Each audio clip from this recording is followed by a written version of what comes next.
Salut les stratoniens, salut à tous, j'espère que vous allez bien. On est parti aujourd'hui pour une nouvelle vidéo où je vais vous montrer qu'on a un potentiel short à récupérer ici sur ce BTC. Ça n'a pas beaucoup bougé depuis hier, mais voilà, je pense qu'on a quand même quelque chose d'assez intéressant ici à notifier.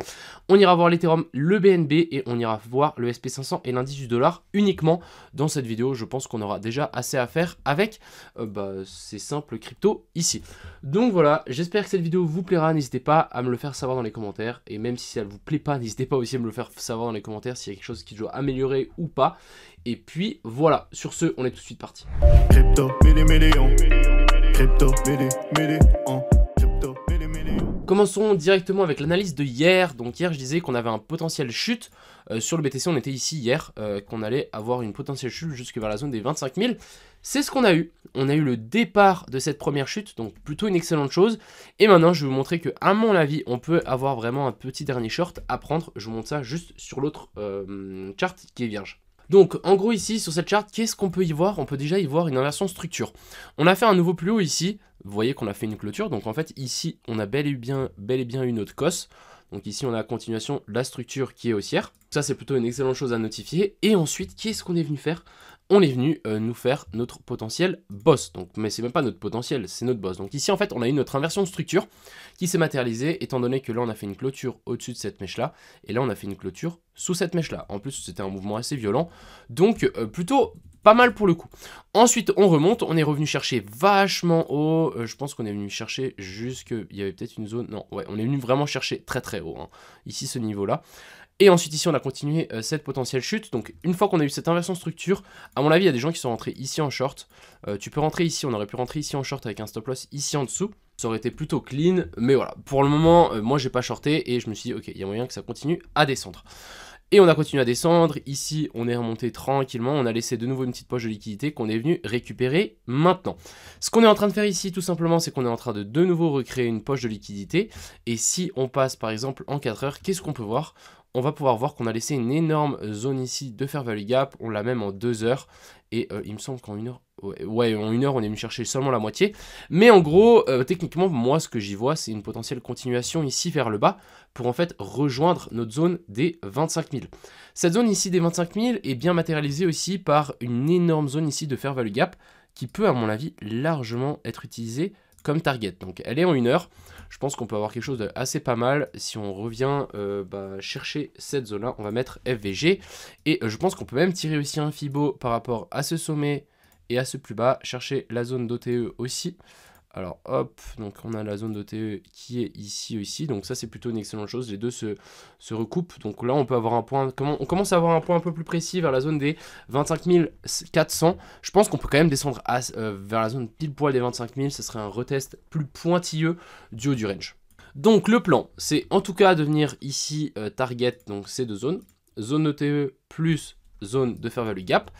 Ici, on a créé une petite poche de liquidité. Même si avec cette mèche, on a mieux récupérer les liquidités d'avant, je pense que là, on a de nouveau une petite poche de liquidité. Il y a forcément des gens qui essayent de nouveau longues.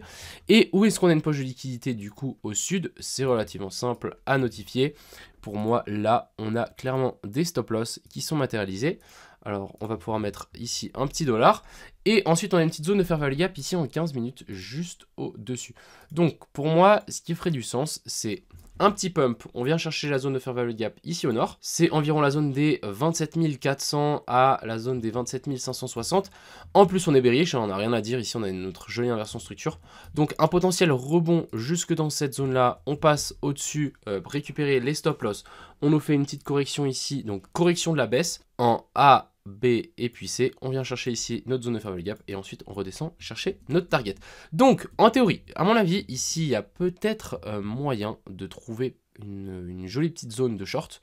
Alors on va peut-être passer en 4 heures pour essayer de peaufiner un petit peu tout ça. Ouais, on peut je pense shorter jusque vers la zone des 27 500, ça peut monter jusque là. Donc à mon avis, ce qu'on peut largement faire, c'est placer un ordre de vente, un truc du style. On va mettre ici notre stop loss juste au-dessus de la zone de fair value gap, parce que techniquement on ne doit pas aller chercher plus haut que ça. Et ici on peut target cette zone là, ou un peu plus bas vers la zone des 25 000.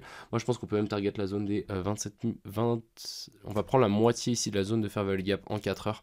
Je pense que ça peut être assez bien vers la zone des 25 400. Voilà, on peut avoir, je pense, un trade d'un ratio de 5. À mon avis, ça peut être super intéressant à récupérer. Donc maintenant, à voir. Il nous faut cette montée.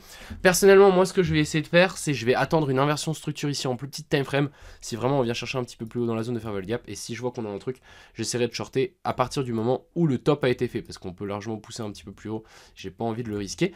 Mais voilà, si vraiment ici on continue un petit peu à monter, on récupère les stop loss ici, la zone de fair value gap, je pense qu'ici ça peut être une excellente zone de short, étant donné que là on est vraiment entré dans une structure baissière, hein. Vous voyez bien qu'ici on est venu faire un cos baissier, donc pourquoi pas nous faire, alors si ça veut bien mettre cos et non boss, on est bien venu faire un cos baissier, donc maintenant on remonte, chercher la zone de fair value gap et ensuite on redescend.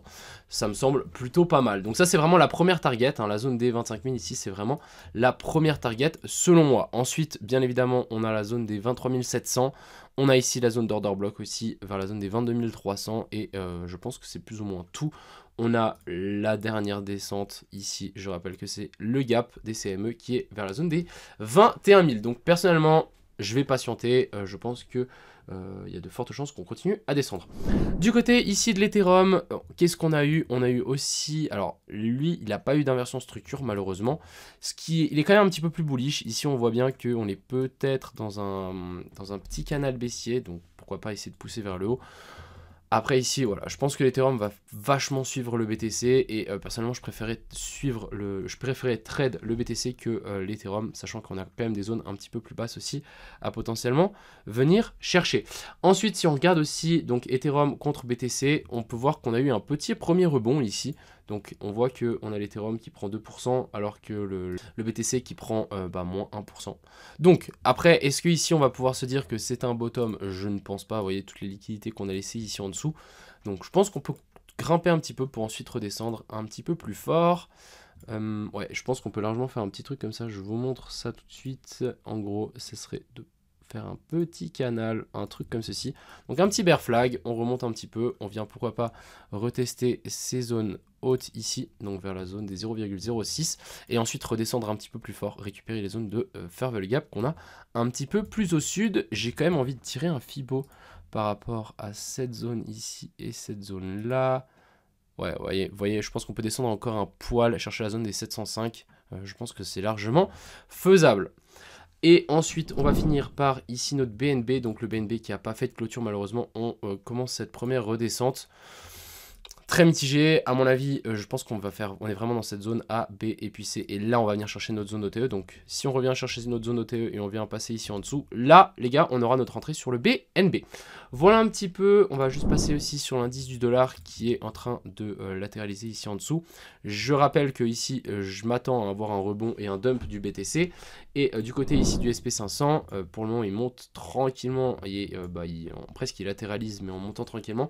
Plutôt mauvais signe. Je m'attends aussi à une potentielle baisse. On verra qui baisse en premier. En fait, non. C'est relativement logique que le SP500 baisse, étant donné que le Bitcoin doit baisser. Et on a l'indice du dollar qui devrait pumper. Donc ça me semble plutôt cohérent, ces trois assets ensemble. Voilà un petit peu ce que j'avais à dire. Je te montrais le petit scénario qu'on peut avoir sur ce BTC. Je pense qu'il peut être assez intéressant si on a l'opportunité de venir chercher un petit peu plus au nord. Pour le moment, on est juste en train de latéraliser ici. À mon avis, on va juste venir récupérer. Vous voyez que là, on a une petite zone de fair value gap. Récupérer cette zone de fair value gap et rebondir ensuite. Donc là, hop, faire vraiment un truc comme ceci, même si c'est assez précis. Hein. Hop, on vient toucher ça. Et ensuite, on repart. Et là, on vient target nos zones un petit peu plus hautes. Voilà un petit peu le plan. J'espère que cette petite vidéo du plan vous a plu, étant donné que ça n'a pas trop bougé. Donc, on fait avec ce qu'on a. Et puis, je vous souhaite à tous une excellente soirée. C'était Cryptomillion. Ciao.